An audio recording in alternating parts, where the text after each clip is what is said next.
Utilisation du pourcentage.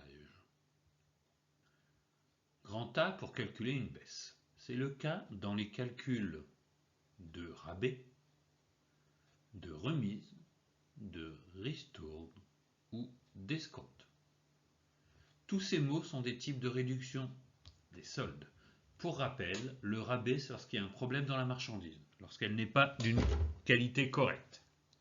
La remise, c'est une réduction pour vous faire acheter, c'est celle que vous connaissez le plus. La ristourne, c'est lorsque vous achetez de grandes quantités. Et l'escompte, c'est lorsque vous voulez payer tout de suite et pas un mois après. Souvent, les entreprises peuvent payer un mois après leur fournisseur.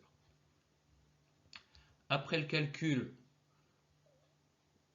de la réduction, on doit la soustraire au prix d'avant. Donc on doit faire une soustraction pour trouver. Donc quel est le prix final d'un pantalon de 130 € pendant des soldes à 40%?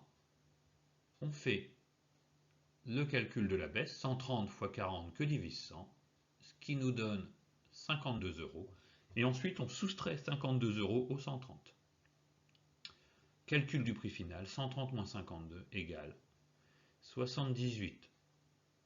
Conclusion, par une phrase, le prix final est 78 €. En B, pour calculer, cette fois, une hausse. On peut calculer un pourcentage dans le but de calculer une hausse.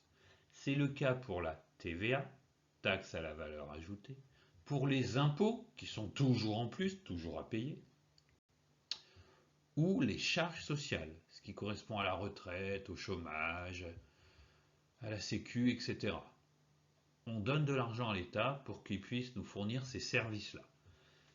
Après le calcul de l'augmentation, il faut l'ajouter au prix d'origine. Cette fois, on calcule le pourcentage et après on ajoute. Quel est le prix final d'une chemise de 240 € soumis à une augmentation de 25%? Calcul de la hausse, 240 x 25 que divise 100, ce qui est donc égal à 60. Calcul après augmentation, 60 plus 240 égale 300. Le prix final est 300 €. Dernière chose, quand on n'a besoin que d'une partie. Il n'y a plus de hausse, il n'y a plus de baisse, c'est juste une partie. On peut aussi avoir juste besoin de calculer la quantité représentée par une partie d'une population ou d'un nombre de choses. On calculera alors le pourcentage et ce résultat sera la réponse à la question. Exemple, 28% des 64 millions de Français sont d'origine étrangère. Quel est le nombre de Français d'origine étrangère? Calcul de la partie, 64 x 28 que divise 100, ce qui est donc égal à 17,92. On répond par une phrase. Il y a 17 920 000 Français d'origine étrangère. Très important, on ne répond pas 17,92 Français d'origine étrangère. Il faut à tout prix dire millions. Là, je l'ai écrit en nombre.